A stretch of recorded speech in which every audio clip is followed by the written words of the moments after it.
প্রিয় দর্শক, আপনারা কি কখনো ভেবেছেন একটি দেশের অর্থনীতি আসলে কিভাবে সচল থাকে? এর সবচেয়ে বড় চালিকা শক্তি হল দেশের ব্যাংকিং খাত। কিন্তু সেই ব্যাংকিং খাতের শীর্ষ পদে যদি হঠাৎ এমন কিছু ঘটে যা সবাইকে হতবাক করে দেয়, তখন সাধারণ মানুষ হিসেবে আমাদের মনে নানা প্রশ্নের জন্ম নেওয়াটাই স্বাভাবিক। আপনারা কি কখনো কল্পনা করেছেন কেন একজন অত্যন্ত সফল ও মেধাবী ব্যাংকার একটি লোভনীয় পদ প্রত্যাখ্যান করতে পারেন? খোদ সরকারের অর্থ মন্ত্রণালয় থেকে সরাসরি ব্যবস্থাপনা পরিচালক বা এমডি হিসেবে নিয়োগ পাওয়ার পর মাত্র ২ দিনের মাথায় তিনি কেন এই সম্মানজনক পদটি ফিরিয়ে দিলেন? কি এমন ঘটেছিল এই মাত্র ৪৮ ঘণ্টায়? একজন মানুষ যিনি তার ক্যারিয়ারের পুরোটা সময় ব্যাংকিং খাতে দিয়েছেন, তিনি কেন ক্যারিয়ারের সর্বোচ্চ চূড়ায় বসার এই অভাবনীয় সুযোগ পেয়েও তা হাসি মুখে ফিরিয়ে দিলেন? এটা কি শুধুই নিছক কোনো ব্যক্তিগত কারণ, নাকি এর পেছনে লুকিয়ে আছে অন্য কোনো বড় রহস্য? আজ আমরা এই পুরো ঘটনাটির চুলচেরা বিশ্লেষণ করব। আর হ্যাঁ, ভিডিওর শুরুতে আপনাদের একটি কথা দিয়ে রাখছি, ভিডিওর একেবারে শেষে আমি আপনাদের ব্যাংকিং সেক্টরের এমন কিছু গোপন ও গুরুত্বপূর্ণ তথ্য দেব যা আপনি পূর্বে কখনোই কল্পনাই করেন নাই। তাই কোনো অংশ স্কিপ না করে পুরো ভিডিওটি একদম শেষ পর্যন্ত দেখতে থাকুন।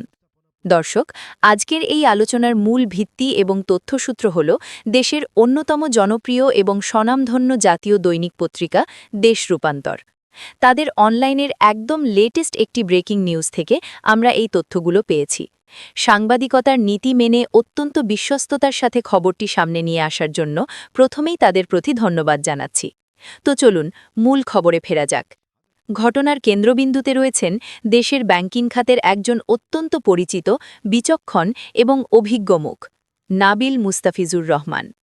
গত ১৫ ফেব্রুয়ারি ২০২৬ তারিখে অর্থ মন্ত্রণালয়ের আর্থিক প্রতিষ্ঠান বিভাগ থেকে একটি প্রজ্ঞাপন জারি করা হয়।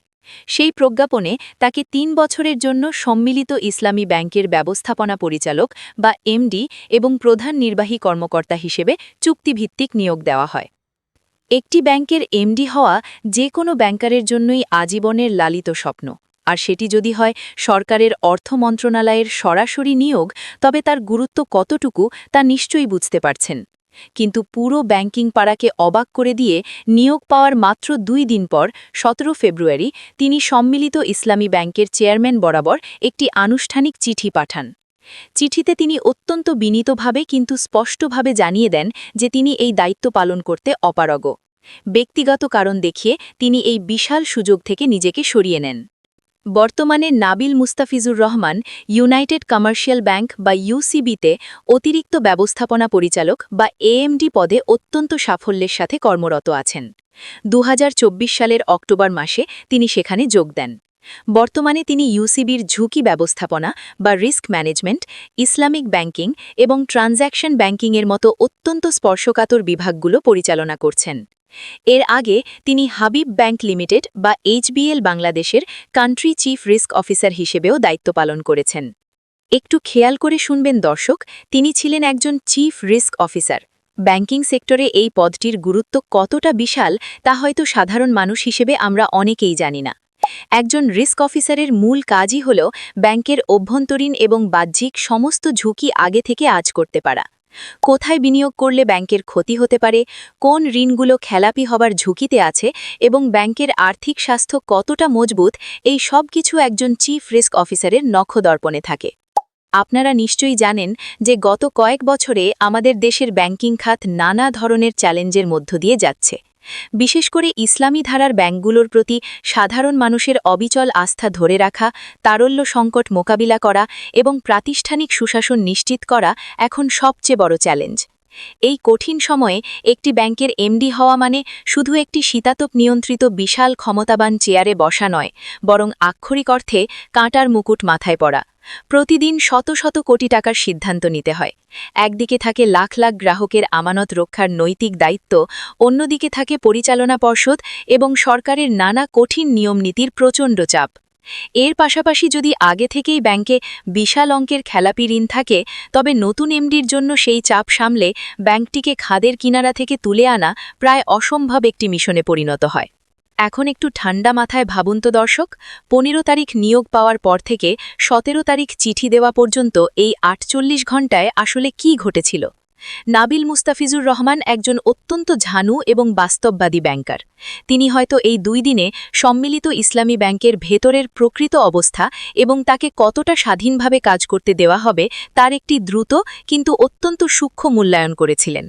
যখন একজন দূরদর্শী মানুষ বুঝতে পারেন যে একটি বিশাল দায়িত্ব নেওয়ার পর সেখানে সফল হওয়ার চেয়ে ব্যর্থ হওয়ার ঝুঁকি এবং বদনামের পাল্লাই বেশি ভারী, তখন তিনি কি করবেন? বিশেষ করে তিনি যখন নিজে একজন বিশেষজ্ঞ রিস্ক অফিসার, তখন তিনি নিজের ক্যারিয়ারের ঝুঁকিটাও সবার আগে মাপবেন। এটাই স্বাভাবিক এবং সবচেয়ে বুদ্ধিমানের কাজ। এই ঘটনাটি আমাদের দেশের পুরো ব্যাংকিং খাতের জন্যই একটি অত্যন্ত তাৎপর্যপূর্ণ বার্তা দিয়ে যায়। যখন শীর্ষ পর্যায়ের ব্যাংকাররা বড় ও লোভনীয় পদে যেতে অনীহা প্রকাশ করেন, তখন বুঝতে হবে যে সিস্টেমের ভেতরে এমন কিছু কাঠামোগত চ্যালেঞ্জ রয়েছে যা তারা ব্যক্তিগতভাবে নিতে চাইছেন না। এটি হয়তো প্রাতিষ্ঠানিক সুশাসনের চরম অভাব অথবা প্রভাবশালী মহলের অদৃশ্য চাপ। নাবিল সাহেলের এই সাহসী সিদ্ধান্ত হয়তো তারই একটি নীরব প্রতিবাদ বা নিজের পরিচ্ছন্ন ক্যারিয়ার রক্ষার একটি পারফেক্ট কৌশল। দর্শক, ভিডিওর শুরুতে আমি আপনাদের কথা দিয়েছিলাম যে একেবারে শেষে এসে আমি আপনাদের ব্যাংকিং সেক্টরের এমন কিছু গোপন ও গুরুত্বপূর্ণ তথ্য দেব যা আপনি পূর্বে কখনোই কল্পনাই করেন নাই। তাই কোনো অংশ স্কিপ না করে পুরো ভিডিওটি একদম শেষ পর্যন্ত দেখতে থাকুন। আমরা বাইরে থেকে ব্যাংকগুলোর যে চকচকে কাচের শাখা, বড় বড় বিলাসবহুল বিল্ডিং এবং বছর শেষে হাজার কোটি টাকার লাভের চোখ ধাঁধানো হিসাব দেখি, তার পেছনের অন্ধকার সত্যটি হল ভিন্ন। দেশের অনেক ব্যাংকেরই আর্থিক বিবরণীতে প্রকৃত খেলাপি ঋণের পরিমাণ অত্যন্ত চতুরতার সাথে লুকিয়ে রাখা হয়। অডিটে যে ব্যাংককে খুব লাভজনক মনে হয়, ভেতরের আসল অবস্থা তার চেয়ে অনেক বেশি নড়বড়ে হতে পারে। একজন নতুন এমডি যখন দায়িত্ব নেন, তখন সেই আগের লুকানো খেলাপি ঋণের পুরো দায়ভার এবং বদনাম তার ঘাড়ে এসে পড়ে। প্রভাবশালী বড় বড় ঋণ খেলাপিরা বছরের পর বছর পার পেয়ে যায়, আর মিডিয়া এবং সাধারণ মানুষের সামনে এসে জবাবদিহি করতে হয় ওই নতুন এমডিকে। নাবিল সাহেবের মতো একজন প্রখর বুদ্ধিসম্পন্ন রিস্ক ম্যানেজার খুব সম্ভবত তার দীর্ঘদিনের অভিজ্ঞতা কাজে লাগিয়ে এই গোপন সত্যটি আঁচ করতে পেরেছিলেন।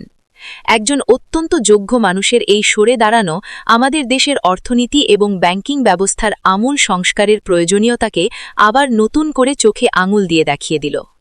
দেশ রূপান্তর পত্রিকার এই সময় উপযোগী সংবাদটি আমাদের এই গভীর সত্যগুলো নিয়ে ভাবার সুযোগ করে দিয়েছে।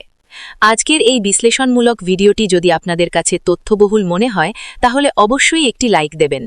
আপনার বন্ধু, পরিবার ও পরিচিতদের সাথে বেশি বেশি শেয়ার করবেন, যাতে তারাও দেশের ব্যাংকিং সেক্টরের এই ভেতরের খবরগুলো সম্পর্কে সচেতন হতে পারে।